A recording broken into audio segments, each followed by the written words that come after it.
Welcome back to Sports World. Well, veteran galloper Eye of the Sky proved yet again that age cannot weary a grand old horse. The classy gelding, who's now rising 9 years old, made it 3 wins on end at the Brisbane Winter Carnival with a runaway triumph in the $80,000 Tattersalls Cup at Eagle Farm in his last race of the carnival. Eye of the Sky had to lump 58 kilos, but he did it superbly. The veteran has been a bookmaker's delight at this carnival, a 7-to-1 winner on June 11, and then last week he was sent out at 20-to-1 in the Weight for Age 4X Cup. Eye of the Sky just in front, Solar Circle lunging at him, missed him, Eye of the Sky's won it.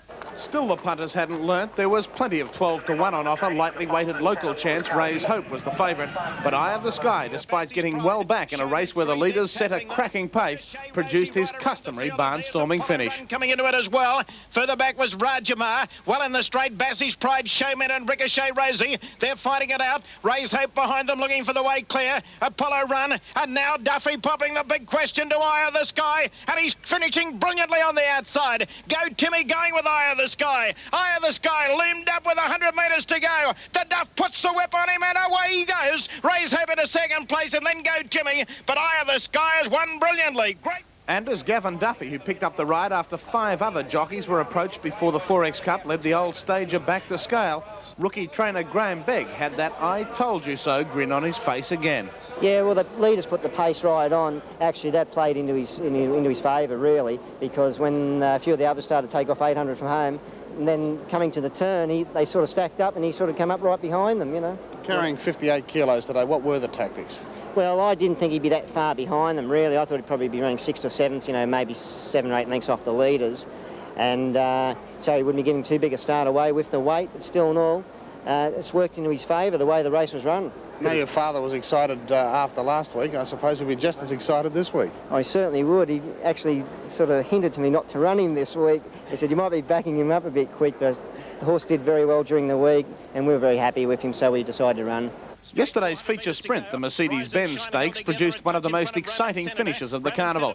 The Jeff Chapman-trained Petrira was tailed off last early in the race, while the enigmatic McGinty's Crown was also well back. Then McGinty's Crown on the outside. Barossa Boy coming after Roman Senator and Rise and Shine. 100 metres to go. Roman Senator's just in front. Sculptured Arch bursting through. All ashore and Petriro flying. Have a look at this. It's a go. McGinty's Crown flew the outside. Oh, boy, which way do you go? The camera favoured the outside. McGinty's Crown got the nod. Petriro flashing home for second, just as he did last week against Tony's Finito. And the reputation of young jockey Chris Muntz, who came out of his time late in this racing season, continues to grow. Yes, Pat Welsh reporting 7 horses within 3/4 of a length in the sprint there, and Eye of the Sky, what an old marvel he is. Well, one old marvel went around at Moonee Valley yesterday, Sir Agrafo, but he wasn't successful in the Moonee Valley hurdle. Hopefully he'll run next week in the Grand National. It was a big lead up to the Nationals with the Ian McDonald steeple and the Moonee Valley hurdle. Firstly, here's the hurdle. The Moonee Valley hurdle, with its $75,000 prize money, attracted a top-class field, including last year's winner My Court Jewel and Sir Agrafo, who scored in 1988 and who's won 2 Grand Nationals. My Court Jewel, the favourite, lost his chance at the 1,400 metres. You're away together. Oh, My Court Jewel hit it hard. Rider lucky to stay in the saddle on the favourite. My Court Jewel wrapped that one badly. Oraway Yarangi together, 1.5 lengths to Raw Pride, 2 to Star Count 4th. With the established stars out the back, it was left to a 5-year-old having his first hurdle start, Yarangi, to bolt away. But Yarangi would only have to stand at the last. He's 8 in front, coming down towards the last fence now with about 150 to go. Balances, oh, jumped it beautifully. Landed about 6 or 7 in front of Raw Pride. It'll be a battle for third. Crescent Ray will probably get it, but oh, Yarangi wins well. Down to the judge, Yarangi by 4.5 to 5 lengths to Raw Pride. About 4 away third, Crescent Ray. Yarangi's victory was conclusive. Wasn't it fantastic? Killed him from the kid. But his trainer, John Leake Jr., who already has one of the Grand National favourites in Vinciamo, isn't sure whether to start this inexperienced hurdler in the big race. Yarangi, I don't think, would be seasoned enough to run the 5,000 metres out. A little bit too keen a horse. Doesn't want to settle, wants to get there and get his job done. The steeplechasers were out in force in the Ian McDonald race, and the winner, Red Cavalier, definitely won't run in the Grand National in a fortnight.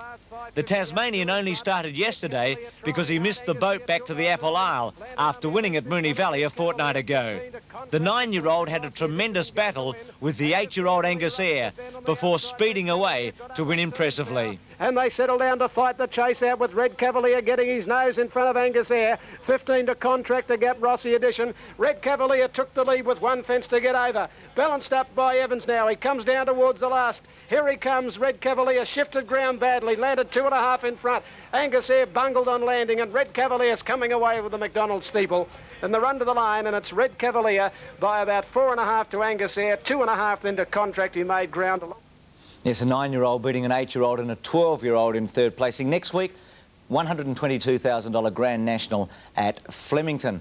Well, we go from horse racing to boxing, and Mike Tyson and George Foreman, the heavyweights, have been in the news of late, along with Buster Douglas. But it's time now to think a little closer to home, because later this month, Jeff Harding and Jeff Fennick will be fighting for world titles. Fennick's up against a tough little fellow from America called Juan Laporte, and Tony Barnett caught up with Laporte.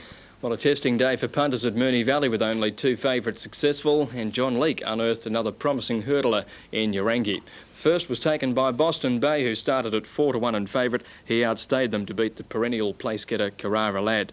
Hot Set led virtually all the way in the second, scoring at 9-1 over High Waters and Ice Solid. Debut hurdler Urangi had them struggling a lap out in the Moonee Valley hurdle. Star Count and then Crescent Ray, but Urangi draws towards the last hurdle, comes at it and measures it beautifully, well clear of Royal Pride, and a good battle for third, but Urangi, an impressive hurdle debut, will win it by about 4 or 5 lengths to Royal Pride. 3 lengths Crescent Ray third, and then... And the time was smart too, with Urangi at 7-1. The favourites well beaten, 1400 out. Gold Discovery won the 4th on the program at 10s over Brilliant Invasion and Instant Policy. The steeplechase was a good battle. Red Cavalier, the Moonee Valley specialist, takes the lead from Angus Eyre. Then a long break to the 12-year-old Contract, but Red Cavalier comes to the last fence, ran out, but he's safely over it. Oh, Angus Eyre nearly sold out there, but it's Red Cavalier who'll come away and beat Angus Eyre by about 5 lengths.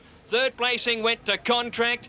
Yes, he's very smart around the Valley circuit and won again at 9-2 over Angus Eyre and Contract. The favourite was Disputed Pearl, well beaten in the sprint. Then bowl about further back as Ben Barra King. No Disputed Pearl today. Nip of Silver in front from Demon Fever nearing the line. Nip of Silver, Ben Barra King out wide, swapping them. Yes, he'll get up. Big effort. Ben Barra King out wide has got up to nail Nip of Silver, and third went to Demon Fever.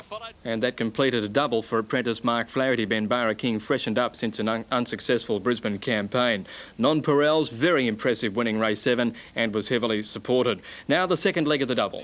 But nearing the turn, and Quebeau's daughter by a length to fly away. Rua Kiwi Doll came back on top of Mrs. Selleck, who threw the rider. Oh, in trouble there, coming up towards the turn. As they sweep round the home turn, Quebeau's daughter now in front from Flyaway Marjorie Dore. Bit of Hope pulled to the outside, then Rua Kiwi Doll in the straight, and Flyaway took the lead now. Bit of Hope the danger from Marjorie Dore. Quebeau's daughter fights back. Flyaway in front, Bit of Hope drawing up to it on the outside. Bit of Hope and Flyaway. Bit of Hope doing a little better, and Bit of Hope won it by a head to Flyaway. Third is a photo finish between the Cat's Pyjamas and Marjorie Dore. There's nothing... Bit of Hope at 11-2. Got the money from Flyaway at 5s and Marjorie Dore at 14-1. Unfortunately, Pat Trotter was okay after that spectacular fall before the home turn. Mrs. Selleck was quite okay as well. And the final event went to Galloway Star. Run at a great pace this, and she sprinted over the top of them to win from Venadoo and Midland Maid. Favourite Never a Chance, farewell to spring. Daily double today paid $89.15 for 4 and 8. The extra 4 and 7 paid $54.10. Quadrilla, big dividend of $6,955.60, 7468, and the quad extra there $2,174.30. And finally, a reminder of the World Cup Soccer quarterfinals live from Italy on ABC Regional Television tonight at 12:50. And so that's the day in sport. Okay, Greg. Pat Cash's